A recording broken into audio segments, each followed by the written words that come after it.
I'm an emergency room physician here on Maryland's Eastern Shore and the president-elect of Maryland ACEP. We all know the challenges in emergency medicine: waiting times, the increasing boarding that we're seeing, closures of hospitals and emergency departments across the nation, increasing amounts of workplace violence, an alarming lack of mental health resources, especially for children, increasingly complex patients and more of them, along with more preventable diseases. The challenges of emergency medicine nationwide are not just growing, they're exploding. The RAND Corporation recently, a nonpartisan research group, just released a report called Strategies for Sustaining Emergency Care, with recommendations to ensure that your access to emergency care survives. It's not just about the waiting times, it's about whether or not the whole safety net stays standing. So, in ER style, we're going to do this fast, with ER clinicians telling you 5 problems and RAND's recommendations for practical solutions.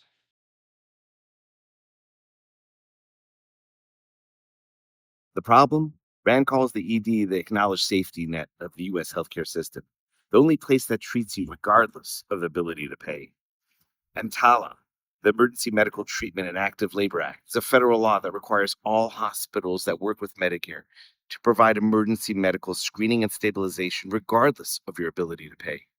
And TALA was passed in 1986.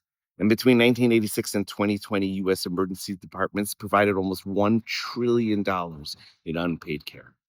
RAND recommendations. It has been 40 years since EMTALA passed, and hospitals still receive no funding for uncompensated care provided in accordance with the law. RAND recommends that we finally and fully fund the EMTALA mandate. Contact your representatives and ask that they finally dedicate funding for uncompensated EMTALA care because 24/7 care for all comers cannot run on hope and unpaid bills.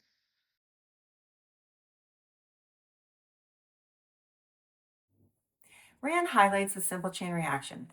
Rising demand plus insufficient capacity leads to crowding, longer waits, and a system that's stressed beyond the breaking point. The ED isn't the cause of waiting, it never has been. It's the result of an improperly resourced system without enough beds or staff. RAND's recommendation that we invest in and expand hospital and primary care access makes sense. Preventing unavoidable ER visits in the first place is one of the best solutions. We want to have the resources in the ER and the hospital to take care of our sickest and most injured patients.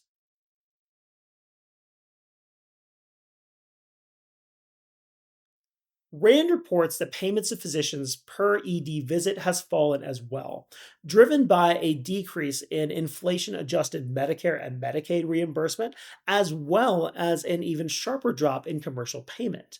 This also does not account for recent legislation that will affect reimbursement, such as the One Big Beautiful Bill. If payments continue to fall, it will worsen existing physician shortages and further limit access to emergency care services. The recommendation: set fair compensation when patients are uninsured or underinsured. RAND recommends developing benchmarks so EDs are paid in accordance with the amount of uncompensated or undercompensated care they provide.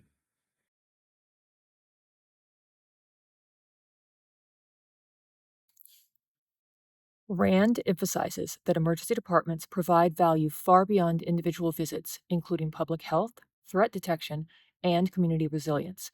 Those in need of mental health intervention and resources, and especially children, should not have to wait days, weeks, and sometimes months for that help. This is, in and of itself, an injury. RAND's recommendation: put in the dollars that everyone knows are necessary to provide access to care. RAND urges cities and local stakeholders to provide local funds for ED care and other services that benefit the community, things like substance use disorder treatment and mental health care.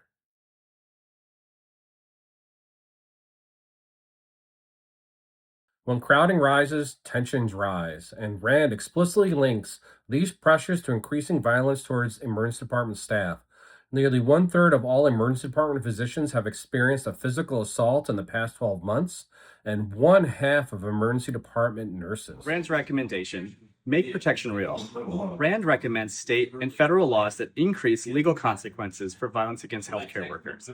Because if we can't keep our staff safe, then everyone loses access.